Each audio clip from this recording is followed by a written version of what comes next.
Well, I drove the Maverick today because I was thinking that the GMC's chip permit expired on Saturday, but it's now Monday. Apparently it's not. It's good for another 4 days. There's a really nice view of the roof. I should really spruce this thing up.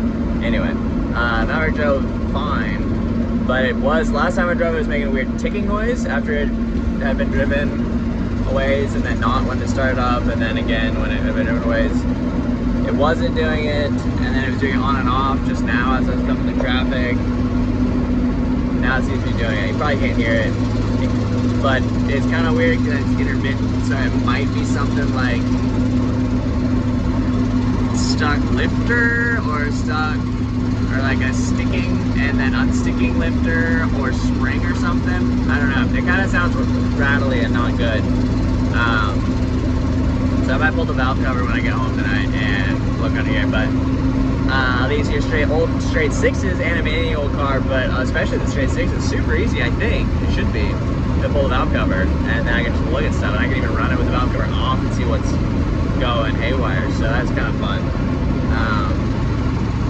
It's just a beautiful day out to be driving.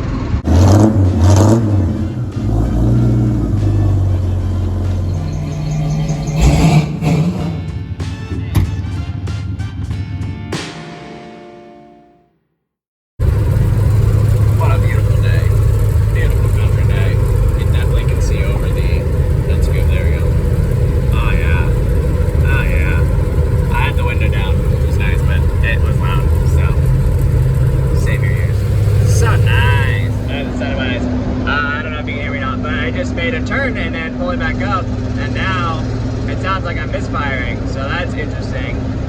And it feels a little vibrating, and it's like that's not ideal. Maybe it's my spark plug fouling again. Hopefully that'd be handy. Or I blew a rod bearing or something, or a lifter. Maverick very unhappy sounding. I'm not sure why, but I started sputtering then, running worser and more louder, and it kind of sounded like it was spitting something, but I don't know what. I don't think anything's going out. I don't know if it was spitting like oil. I don't know. It's not dumping oil or anything. It didn't throw anything through the bottom. Don't know. It sounded real bad though, so I'm gonna pull the spark plug and see if that looks bad, and see that. All right, let's number 4, which I believe is the one that's making me trouble. So it doesn't look crazy. Focus. So that's interesting. I like the idea better where that was bad. Well, I pulled also the rest of the spark plugs too. They look normal. Cylinder 3 next to the one that's been fouling. I cleaned up the one that's fouling a little bit too. I just brushed it off a little bit. Cylinder 3 next to it, closer to the radiator, looks fine. The spark plug looked fine, but it was wet in there, which I think it might have been wet before, which either means that it got fuel dumped in there before it could burn it, I think, or maybe, maybe it, a bunch of oil getting in there. I'm not really sure. There's not a whole lot I can see without taking things apart, so might see if I can limp it. I'm like 5 minutes from home, but I have to go over a hill, and there's not a lot of shoulders between here and home. So if I brake, if it actually dies, I was losing some power, which I didn't like. I guess I'll look at the oil, see if it's sparkly or anything. I mean, the oil looks fine. It smells fine. I don't know. Not helpful. All right, let's see what it starts and sounds like. Sounds a little better. Still tickly. Tick, tick, tick, tick, tick, tick, tick, tick, tick, tick, tick, tick, tick, tick, tick. Wait.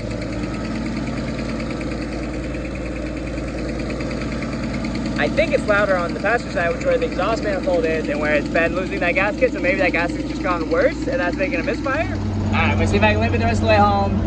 It's driving better, it sounds better. It's less like it's running on fewer cylinders. It might be running on 5. A little shaky. The fact that it got better after sitting for a few minutes seems like that means something. But it's a lot better than when I shut it off, because it was like, oh, like it was gonna die and I was losing power, and I have power enough to drive. Come on, no whammy, no whammy. Let's get home. Over the hill, up the hill, up the hill. Made it over the hill, but it's now running bad again. I'm so close, and I'm also also don't have a good spot to pull over. I shut it off again. I made it about halfway home. Just let it sit for a few minutes, and I'll be happy when it goes up for a few minutes. I probably should have pulled into that nice paved driveway instead of this slopey farm access that is barely off the road. Oops. Still pretty though, it's a nice night. All right, I made it over the river, over the hill, across the highway. Now, I'm very, very, very close. I have confidence. I did stop again before I crossed the highway because it'd be really lame to die in the middle of the highway and not have anywhere to go.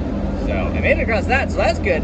Still haven't gotten hit, so that's amazing. Almost off pavement, so that's also good, I think. All right, made it onto my driveway road thingy. So if it dies now, I can just drag it easily with another vehicle. But I think it's gonna make it just fine. Probably just needs a little, and it'll just be fine. We can hit another 100,000 miles easy. Also, good thing I made it because I have a whole back seat full of groceries. Locals are gonna go crazy if we don't get our food. Okay, well, I got the Maverick home, had dinner, unloaded my groceries. Everyone's happy enough. So this cooled off for an hour, I think, or so. Started up pretty fine, and it's not rattling now. So, you know, who knows? I think this thing though is rattling, which is annoying, and it might even been hitting my tire.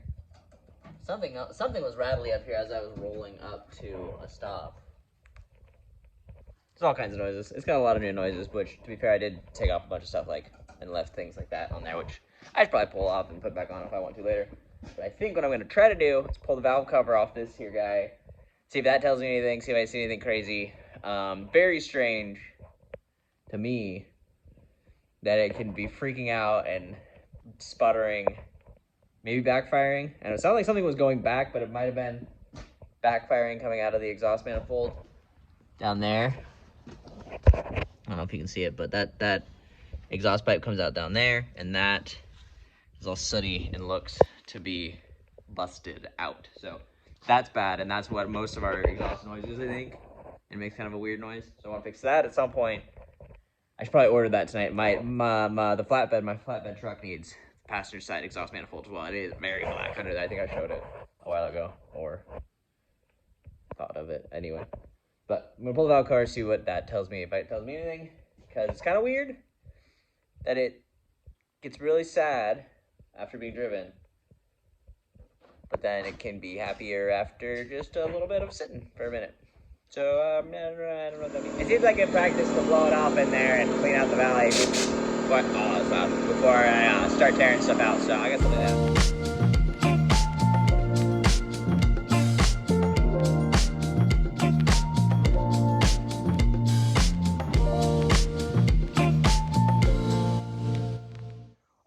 I got the further cleaned up. I found a screw off the carb with the spring. That was just down in there. In the little, there's a little bunch of little valleys in there, between the head and the valve cover, the intake. There's just, anyway, I don't know why that's there. I'm gonna look at it real quick, but it might be just a throttle screw. Because there's a similar screw for the throttle cable coming in, but I don't know. But anywho, I'm gonna take all these. There's just a bunch of whatever those are, 3/8, 10s, whatever, around there. I think I just need to take this off, the throttle cable, kickdown cable, and that PCV valve, and then it should just come free.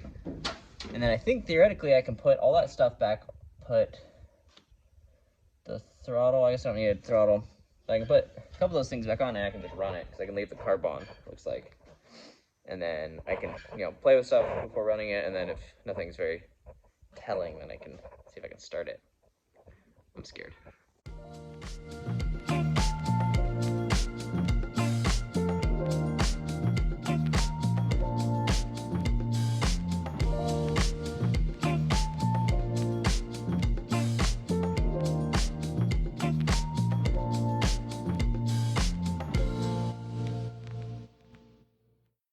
Okay, got, I think everything out of the way, more or less. The throttle cable's loose and it can go out of the way. These hoses are, I think, flexible enough to get out of the way. I started to take these bolts out, and noticed that at least one of them was longer. So then I got a little fancy schmancy parts holder, fan, forward, obviously. And let's see if this thing comes loose. I think it's RTV'd pretty strongly down here, so I might need.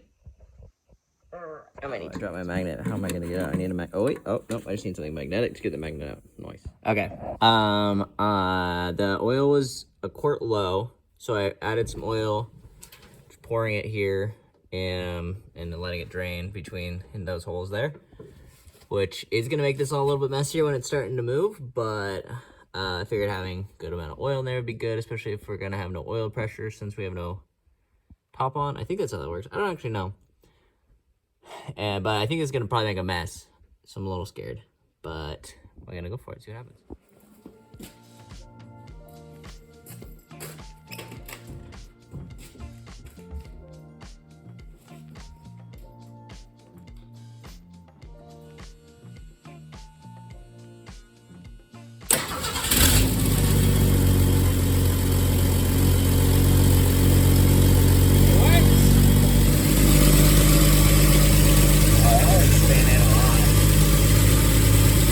Oil swinging everywhere. Oh yeah, that's a mess. That's a mess right there.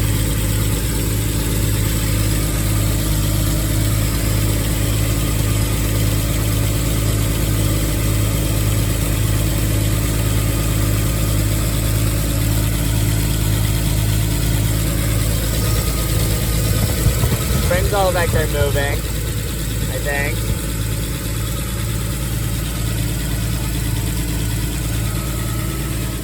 Well, that made a big old mess, but that was cool. Didn't really tell me a whole lot. It kind of seemed like they're all doing fine. And normally, probably didn't need to let the coil get soaked in oil. That's fine. The vacuum advance. Interesting. Well, that looked like all of them were oiling nicely, which is good. I think they're supposed to, because there's holes in each of them that I think lets oil pass through. So it looks like they're all getting that. Seems good. Put the engine down. Yeah, it's just a cleaning. We're just trying to clean the outside of the engine with some oil. All right. Well, I went ahead and put the valve cover back on because that didn't really tell me anything. So I'm going to order a new valve cover gasket and maybe an oil pan gasket. Could also just RTV it back on. But I've seen a trick that Thunderhead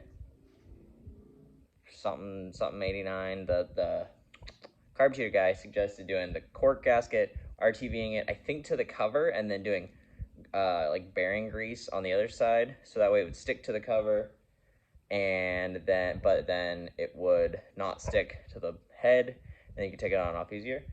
So that'd be nice to be able to take this on and off. And then I think what I'm going to do is drive it to wherever the store and back, 15 or so minutes round trip, 20 minutes, see if it'll make it, if I make it clatter again, or rip in here, pull the valve cover real quick now that I know how to do it, and see if a valve is sticking. That seems believable. They're not sticking now, and it's just dumping oil everywhere, and so I think I'm going to do that. And I think I'm also going to order a exhaust gasket for this, and I should really order one for my flatbed as well. So I'm going to come back to this because it's getting late. I'm going to put that back together real quick another day. Oh, when I have a gasket. Downside, if I order a Rock Auto, it'll probably be a week. That's what I want to pay $150 to get here tomorrow for a $3 gasket. We'll see. I'll go price it out. So I'm going to go do that and hit the hay. And that was a fun experiment. Now I got to do that on the Jeep too, because I can also double check that that's not lifter or rocker or anything. According to one guy on the internet, he thinks it's a cracked piston on the Jeep. This, no idea. Jeep, that. This is probably not a cracked piston because it goes away. And I don't think this piston's cracked. I don't really know. I don't know anything about these engines other than I think they're supposed to be really beefy. So I don't know, why is it clattering? You're not supposed to clatter or stop running. Knocking things over. Although, to be fair, it didn't ever stop running. I shut it off. It ran Just was threatening to die. But it didn't actually die.